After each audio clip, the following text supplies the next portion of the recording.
And top story, as always, is brought to you by Vodafone Further Together. And tonight, Secretary to the dissolved Inter-Ministerial Committee on Illegal Mining, Charles Bissue, is no longer a wanted man. According to the statement from the Office of the Special Prosecutor, he turned himself into the office and was immediately placed under arrest, interviewed and subsequently released on bail. His lawyer had earlier called the bluff of the Office of the Special Prosecutor after the OSP secured a warrant for his arrest earlier this month.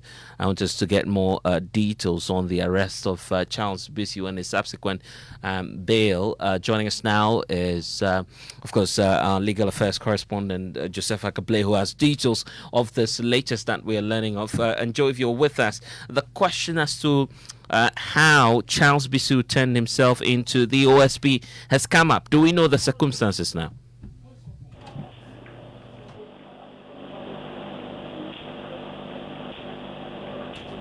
If you can hear me, I'm asking the question as to the circumstances leading to his arrest, and now we're learning as well that he's been granted bail. Yes, and so we understand that in the company of his lawyers, he showed up at the Office of the Special Prosecutor almost towards midday today in connection with the publication that had gone round about the fact that he had been declared wanted. We know that subsequently his lawyers had headed to court and managed to secure a court order that barred any enforcement or effect relying on their warrants to effect his arrest. But he was accompanied by his lawyers today to show up at the Office of the Special Prosecutor. It's not clear what had amounted to in terms of what influenced this decision to show up. And we know that the issue of whether or not an arrest warrant has even been secured was always an issue. The OSP had made the point that he had not secured any such warrants. But lawyers for Mr. Bissue, when they made the application in court, had claimed that they had heard that such a warrant had been secured, and they managed to get that 10-day court order that barred any such warrant from being implemented. But today they took the decision to show up in court. What we are not understanding at this stage is what may have accounted for that change in position, because earlier they had given us the indication that because of the order they had obtained, they were not likely to show up at the Office of the Special Prosecutor. It's important to put on record that there is one of the cases that Mr. Bissue has filed against the OSP that is coming up in court tomorrow.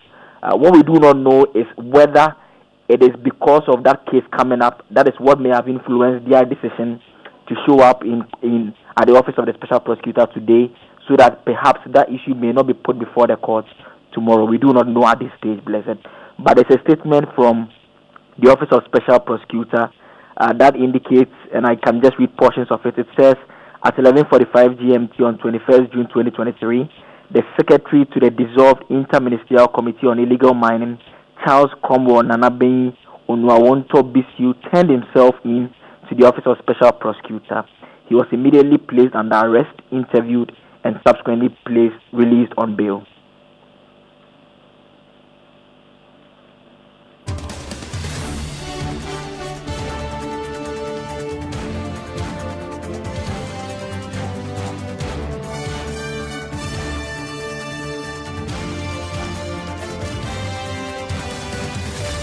And tonight we're also focusing on another developing story because it concerns the energy sector and matters relating to Dumsor. The independent power producers, IPPs, are demanding government pays 30% of the debt owed its members or risk the national grid shutdown indefinitely after June 30.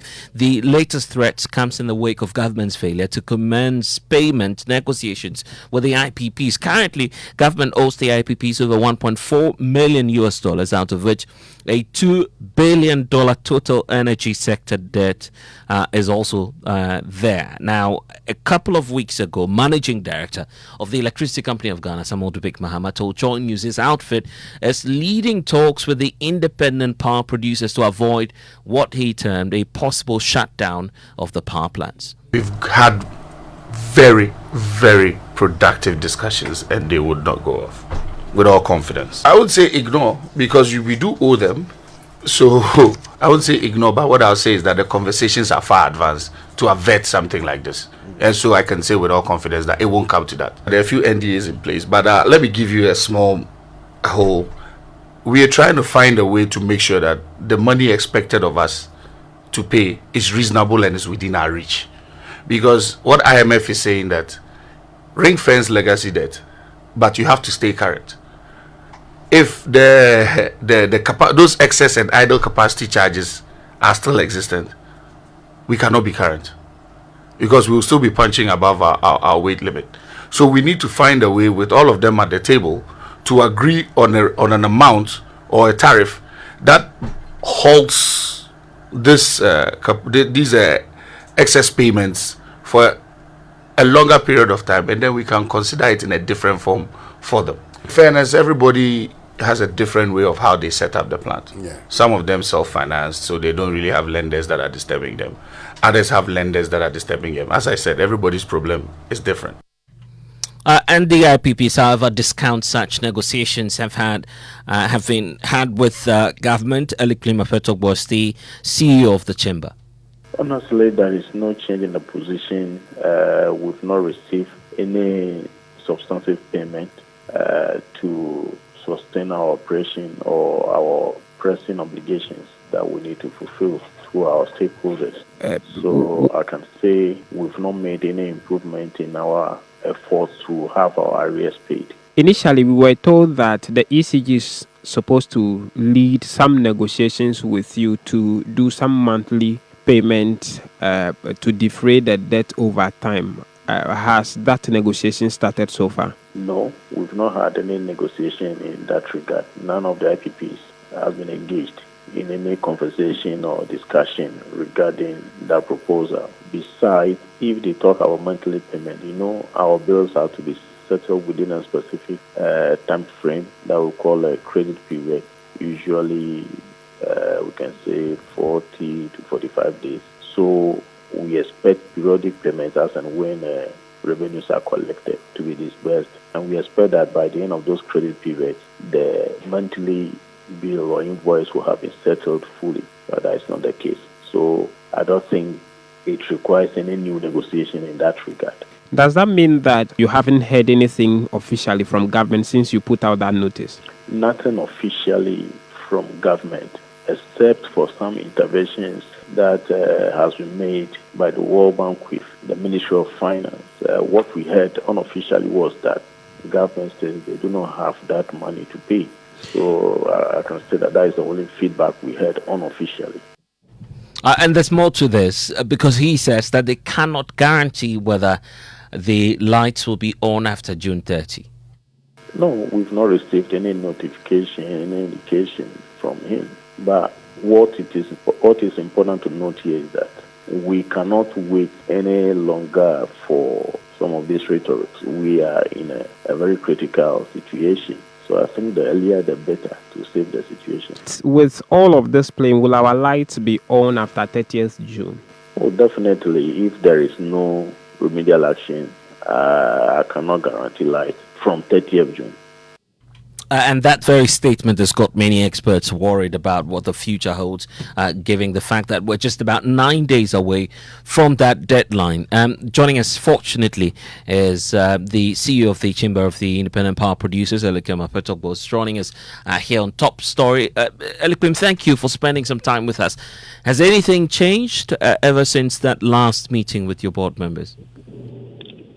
Thank you very much, Blessed. Nothing has changed, and our position remains the same. And when you mean your position remains the same, June 30, done deal? Yes. Why are you not giving another chance, or what some term as a second chance to government? At least wait for a few days beyond the June 30. Perhaps government is putting in place some arrangements to pay off the 30% that you're asking for. You don't see the goodwill there? We have made a point at the end of the first quarter that we are in a very critical situation, defaulting on our debt. We have received default notices, and we have made individual calls on government and collective calls on government that no, this thing will not help us. We do not have the kind of privileges that you have as a sovereign entity to go and beg for debt negotiation or whatever. We are private entities. Defaulting on this debt will mean a cost to us. So we have stretched ourselves from that point to now. What again can we reconsider? Defaulting on debt is on our debt is something that about has lingered for some time now, just because we did not allow the system to work. So what more goodwill should we expect? And even as we have this conversation, the influence, the capacity of the chamber has been called into question, given the fact that government could find a bypass by independently engaging the individual power producers. Are you certain that this is a collective position and that all the IPPs will shut down June 30? Maybe we could wait for the 30th to prove this point wrong or right. But all this, let me make it clear that we have real-time information among ourselves. So we have been consistent, and government will testify to this. From the time they made some proposal to us from the very beginning, we have a collective position. It's not an individual position. Yeah, I get that, but I'm asking the question because of what you told us, that June 30 is the deadline. Are you saying that none of your members, and by extension the IPPs individually in their separate groupings, were not engaged, as of course we heard from the Electricity Company of Ghana? We had our board meeting yesterday, represented by all the IPPs, and none of them mentioned any form of engagement, because we heard of a news story from Joy FM that was called and played before all of us, and everyone denied any form of engagement.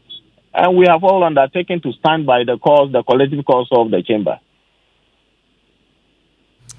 And when you say you've not been engaged, is that to suggest that not even in writing, at least if no meeting happened, do you find government committing to pay up these arrears that you're talking about? Nothing in writing and nothing oral.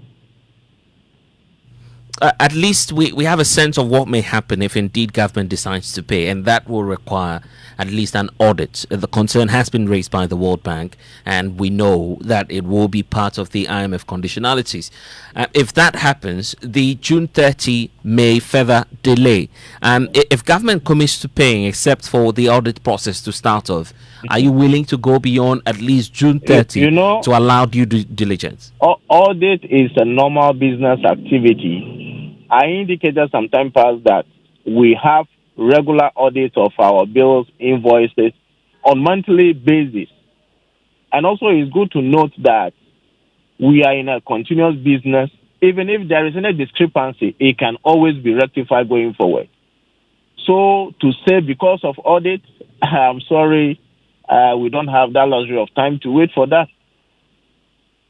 And you've been called unfair by some, especially those who lean towards government side, over the fact that, in fact, the deal and the nature of the deals that you've signed with the Republic of Ghana appears to be taking the form of a take or pay arrangement you enjoyed in the past, quote and unquote, if of course, at the time when government was giving out the funding per the contract terms. So if that's not forthcoming now, why not at least be patient, make room for some of the losses, knowing that you've benefited in the past through the take or pay arrangements? I would not accept the word benefited.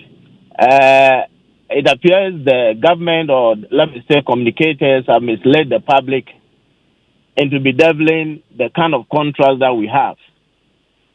Maybe at the appropriate time we could have a public lecture on what at all the take or pay is, and whether it is originating from our country, Ghana, or is something that is a standard practice. Many have misinterpreted this. At some point in time, you heard them talking about excess capacity payment. Another time, they are talking about something else. So you don't really know which of them they are talking about. And so for those who do not even have a sense, technically speaking, of the weight you carry as the independent power producers and your decision to go off the national grid, what it implies for this nation. Are you able to give us a sense of what may happen if you all, giving that worst case scenario, decide to shut down on June 30? Well, we know the impact definitely as individual consumers. We may not have power to do our activities at home.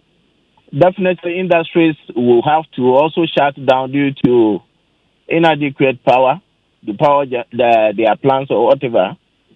We know the challenges. We are aware of the the consequences. So I don't know. Yeah, but I'm asking in practical terms. What fraction of the generation capacity do you control? I didn't get that clear. I'm asking about the fraction of the generation capacity you control, and what is likely to happen if you go off. Okay, when we talk about fraction of generation, it depends on what we are looking at. If we talk about installed capacity, currently we have about 4,832 as the installed capacity. Out of that, the IPPs control about 44% and the government controlling about 50%. SOE is here controlling about 56%. But when we come to dependability and availability, the IPPs are controlling over 66% of the available and dependable capacity. I see. And of course, we wait to see if government will engage you in the coming days. Let's hope for the best. That's all we can say. Thank you, Emefa Petogbo, CEO for the Chamber of Independent Power Producers. Let's hear from John Jinapo. He's on the Energy Committee. In fact, he's ranking on the Mines and Energy Committee in Parliament. Thank you for joining us. These monies were approved by Parliament. Are you surprised as to how come we're still hearing that the funds have not been released? The truth is that government is being dishonest. Government is shifting the pole, blaming previous administration, even almost 8 years into the administration. First of all, they themselves set up what they call the Energy Sector Recovery Program. In 2019, they were specific. If you read the document, this year, that program was supposed to come to an end. The year is ending, and yet they have achieved virtually nothing. In addition to that, the Minister of Finance came to Parliament in that year, 2019, and requested for $1 billion in order to achieve this objective. We approved that money for the Minister of Finance. He got the money from the Eurobond and misapplied the money. He did not apply that money to the intended purpose and for the purpose which he came to Parliament. Also, the losses in the energy sector has been increasing. It's increased from about 22% currently to over 30%. Finally, the exchange rate alone has almost doubled. So if you needed like 6.5 CD to pay the equivalent of $1 to the IPPs, today you need about 12 CD. So it throws everything off gear. And I think that government and its officials ought to be sincere and ought to be honest with the people of Ghana and engage the IPPs in good faith. That's the only solution. The calls for an audit, the fact that due diligence may not have been done in the past, and you in the minority have raised concerns about that terminology by the World Bank country rep, but it has to happen if payment will be released this time, isn't it? Certainly. I thought the World Bank country director would have been interested in finding out where the $1 billion went to. As we stand, we don't know where the money went to. They haven't paid the IPPs, and the money cannot be accounted for. Also, I thought that we'll be interested in the losses. Because at least, if you can't do anything, reduce the losses, ensure that there's efficiency. So that even if there's any other gap, all of us can discuss how to deal with that. But when you box everything together, and all you say is take or pay, when you yourself, you are signing take or pay contracts, you lose focus and we lose the essence of the debate. And that way we wouldn't find any solution. So I think that government ought to be sincere with the people of Ghana. You've spent so much money on the energy sector recovery program, and yet there's nothing to show for it. Because that program should be ending this year. If you read the full document, it's ending this year, and yet there's nothing in sight. Okay. And finally, what's the greatest fear of the minority? First of all, our greatest fear is that government keeps shifting the pole. That is one. Two, government appears not to be ready to tackle the core issue. And so, my fear is that eventually we might get to a situation where all these IPPs will shut down. And when they shut down, we're going to have a massive, massive load shedding. And not just load shedding. Some of them have started calling on the guarantees. For instance, I know AXA called on the guarantee. I know Car Power is threatening to call on the guarantee. I know that the EMI project, the OTTP project, they've also called on the World Bank guarantee itself. When you do that, it has international ramifications. It means that Ghana would no longer be considered as credit worthy. Nobody would want to do business with Ghana because even the sovereign itself has defaulted. And the World Bank's guarantee itself is being called upon. It has serious, serious ramifications. So government should stop the long talk and the excess talk, sit around the table. If it means engaging all of us, let us do that and find a lasting solution to this challenge. Grateful for your company. That's the ranking on the Mines and Energy Committee, John Jinapo. But I guess that's not what we want. How do we avert this? Ishmael Ejekumhene is an energy expert joining the conversations. I'm sure that you've been listening, first of all, to Elikli Mapetogbo, and now the fear of the minority that this may lead to a mega load shedding. What are the implications and how do we avert this? Well, good evening. Fortunately, I'm very late in the conversation, but basically the implications are that if the IPPs are not producing, the publicly owned generators are not the BRA don't have enough capacity to meet our demand. So yes, the generation. And that will be that's the implication. Have enough power bodies. So the IPPs are very critical. So it's important that they keep them and they are. So that's the implication. But I don't think that they will allow that to happen. And only last week we heard them telling everybody that we're not going to have to do it. But if we don't pay them and they carry it, they are back with them. So because we don't have generation capacity on our PRA, what they have, assuming all of them running, we still would be able to meet up. So I believe that some agreement will be entered for the end of it. And I don't think they will allow it. All right. Grateful that you've been able to spend some time with us. That Ishmael Ejekumhene, he's an energy analyst. Wrapping up top story here on Joy 99.7 FM. Next is News Night. I am Blessed Sogah. Thanks for listening.